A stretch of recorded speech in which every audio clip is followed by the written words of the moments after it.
So, Fallout is one of my favorite video game franchises ever. I mean, Fallout New Vegas is a masterpiece and probably the best RPG ever. And one of the big aspects of the Fallout games since 3 have been the DLCs. Downloadable content. Insert some sort of grand argument about why DLC is bad here, and I don't particularly disagree, but it has given us some pretty good content, as well as some pretty bad content. So let's take a look at all the Fallout DLCs and see whether they're good or bad. Before I get into the list, I want to say some things about what I'm actually doing here. First, I'm only doing the DLCs with quests, so that means no Courier Stash, no Wasteland Workshop, no Contraptions Workshop, or any other pre-order packs or settlement objects or anything like that. It's just the ones with the quest line. There are 13 of those. 5 from Fallout 3, 4 from Fallout New Vegas, and 4 from Fallout 4. And also, as I go along, giving my thoughts on the various DLCs, I'm going to be rating each DLC in 3 main areas: environments, story, and gameplay. Then average those out to get a score out of 10. And yeah, that's pretty much all there is to say. Let's get into the list. So, at number 13, we have Mothership Zeta. Wow, this is probably the worst DLC I've ever had to play. Well, the first and most obvious problem this has is that this is Fallout. If I wanted to fight aliens in space, I would play Mass Effect or Halo, where that's the name of the game. Look, I get Fallout has some silly aspects here and there, but this goes so silly that it just goes completely off the rails and away from what makes Fallout good. And the level design. Jesus, this level design. It reminds me of another part of the game, the vaults. It may come as a shock to you to learn that I hate the vaults in Fallout. After all, that's one of the focal points of the game. But for a textbook example as to why I hate them, look no further than New Vegas's Vault 34. Not only is this a huge vault, so you're going to be wandering through a lot of endless tunnels that will be bound to confuse you. You also need to collect 2 passwords on random bodies in underwater tunnels, which you use to pump out water to get to the Overseer's office. You also need to go all the way through this long-ass tunnel system to the atrium to get the password and backtrack all the way to nearly the beginning to the Overseer's office. What makes this even worse is that your time is limited in doing all this because the entire place is irradiated. This is why I hate vaults. But we're not talking about Vault 34. We're talking about Mothership Zeta. The confusing maze corridors of this DLC made me lost a lot. The worst sin of this, though, is the characters. Not the characters themselves. They were great, though the kid was utterly obnoxious. I mean what happens to them. Or rather, what doesn't happen. After you beat the DLC, they don't ever show up anywhere else in the game, which is possibly the biggest disappointment ever. Why can't I have the Japanese sword dude as a follower in the Wasteland? He would kick so much ass. All of this combined to make the worst DLC ever. And so ends my long-ass rant on Mothership Zeta. All the ones I have written for this after are way shorter. Number 12, Vault-Tec Workshop. Well, this one is just as bad as Mothership Zeta, though for different reasons. The reason this one is higher is that it gives you an easy way out. You can just kill the main quest giver of this DLC in the first 5 minutes, and you're done. You don't have to go through the pain. I only played this once a couple of years ago, and I remember the focus on the settlement objects as well as the never-ending corridors of the vault, making the gameplay dreadful. Plus, the Overseer is an annoying bitch who has no soul, being fanatically dedicated to a company that ceased to exist 200 years ago. While you're doing this stuff for her, It scarcely feels like she deserves any of it. Enough said. Number 11, Old World Blues. I'm gonna get so much hate for this. Old World Blues, though its writing is great, is a terrible DLC, solely because of the incessant repetitiveness of the gameplay. The X8 and X13 tests are soul-sucking to navigate through, especially the X8 one, which is basically the same thing 4 times. Not to mention having to find a fuckload of stupid modules for the sync if you want to clear out your quest book. It's terrible, I hate this one. Number 10, Automatron. Automatron isn't bad, but it's not good either. The Mechanist is a pretty cool character, and Jezebel is a stupid whore. I mean, a fun character to hate. Yeah. But Ada just isn't that interesting, and the dungeons you have to slog through aren't that interesting either. Also, the fucking robot mechanic is stupid. Yeah, like, I can build myself a really cool follower with, like, rockets and Gatling guns and shit, but, like, their personality is gonna be cardboard. I guess you can make robots for settlements, but what's the point? And yeah, that's all I really have to say about it. Cardboard. Number 9, Honest Hearts. Ugh. Let me just say, I went into this one with high hopes. As soon as I saw Zion Canyon for the first time, I thought I was gonna love this. I was like, this is the coolest fucking environment I've seen in a Fallout game. And then I started playing the quests. At first it was alright. The opening fight was amazing. Having to fight your way through the ambush and then meeting Joshua Graham. I mean, the image of him just like fucking moving his 45 pistols across the table, that's badass. But then everything went downhill with the fucking fetch quests. There's a mod on the Nexus called Honest Hearts Reborn that tries to rectify some of these problems, but it honestly has just as many problems as the original, if not more. The description on the mod page, though, sums up my frustrations with the quests in this DLC perfectly. Quote, Honest Hearts has been generally regarded as more disappointing than successful. I mean, you meet the most awesome warrior in the wasteland and then he asks you to go find walkie-talkies. The fetch quests are incredibly stupid and make no sense.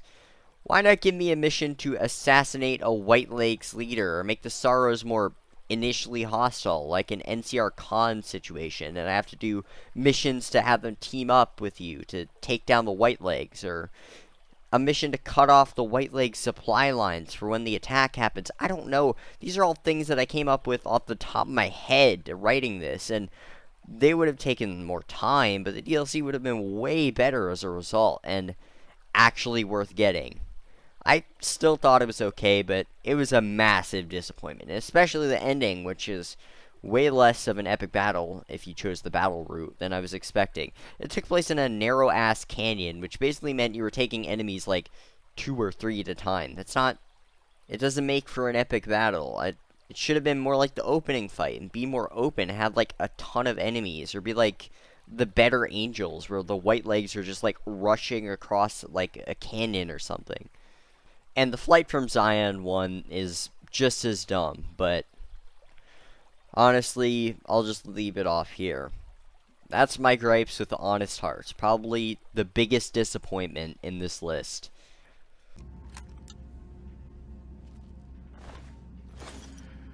Honest farts, nice. Number 8, Operation Anchorage.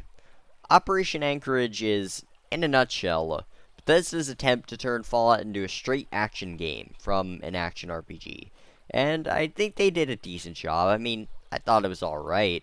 The squad mechanics are kind of cool, and I think the environment of Anchorage was well executed, despite there being nothing else like it in Fallout. So, I thought it was decent, but I was disappointed because from the title, I thought my player would actually get to go to Anchorage and see what it was like in the apocalypse, but when I found out it was a simulation, that really sucked. So, minus points on that. Number 7, the Pitt. The Pitt was interesting, to say the least. As a Pittsburgh native, I was pretty excited for it. But then I played it. Number 6, Broken Steel. Wait, no, I have more to say than that.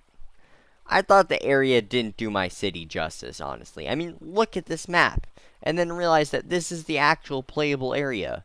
What? This is a fucking ripoff. I mean, look at all the area on this map that is inaccessible.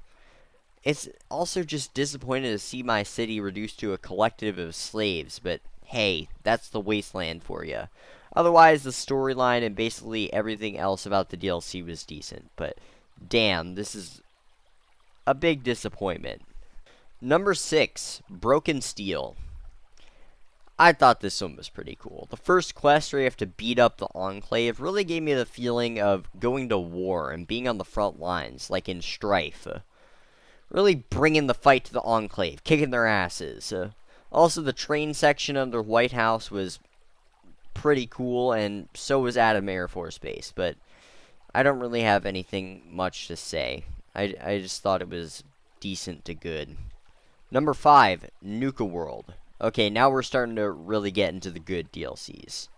I live fairly close to a theme park that is an obvious inspiration to Nuka World. Hershey Park, and so getting a glimpse at what that would look like in the apocalypse is awesome. I thought that having the different park sections, giving them to the raiders, was a cool idea, but it does come off as kind of repetitive when you're playing it over. And so I usually just kill the gangs and explore the sections at my own pace. It's better that way, and since I usually play good characters, it's also the best ending. Fuck you, Gage. You might have saved my ass, but I'm not working with slavers. Number 4, Point Lookout. The best Fallout 3 DLC. I mean, the opening area with the mansion and having to fight off all those raiders, that's fucking awesome. I like the fairground area too. It's clear they put a lot of work and care into it, and it came out pretty well. And I'll be honest, I kind of lost track on what the fuck was even happening in the plot by the end, but it was still awesome. Like, I still loved the shit out of this DLC. Mainly for the environments, but like the quests, there were a lot of cool quests too. Number 3, Dead Money. Dead Money is one that I was back and forth on whether it's just okay or awesome, but after playing it over a lot, I decided it was awesome. Having to start all over, well, it isn't something I'm crazy about. It really gives you the feeling of just scraping by, surviving. The environment adds to this. It's really bleak and kind of eerie. Like, blood red clouds, the abandoned villas, they're all really well designed. Also, the characters you have to recruit are pretty cool. I like all the characters in this DLC. Also, the gold bars and the pre-war money you can get at the end of this DLC are the most amazingly ridiculous rewards in the history of ever. The hard part of the DLC, though, is letting go of all the gold bars. And by that, I mean selling them all. Safety deposit box, bitch. Number 2, Far Harbor. Fog. Yeah. Fog consumes everything. This one probably has the best environments in a Fallout game, honestly. The Grand Harbor Hotel, Far Harbor itself, Acadia, they are all dope.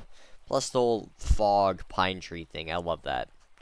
I mean, I'm not joking when I say that this DLC scares me more than Dead Money, aka the DLC that was made for that.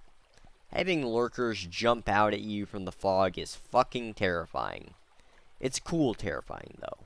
I like the Children of Adam versus Acadia versus Far Harbor dichotomy, where you get to pick which one to side with. And you also get some backstory on Nick Valentine, which is pretty cool. And honestly, I would give this number 1 if it weren't for one major roadblock. The fucking tower defense section.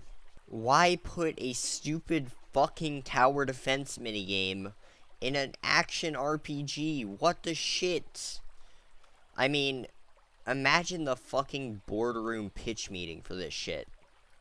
Hey guys, what kind of gameplay would really fit this horror mystery aesthetic we're going for with Far Harbor? Tower defense. I love it. You're getting a promotion. What the fuck?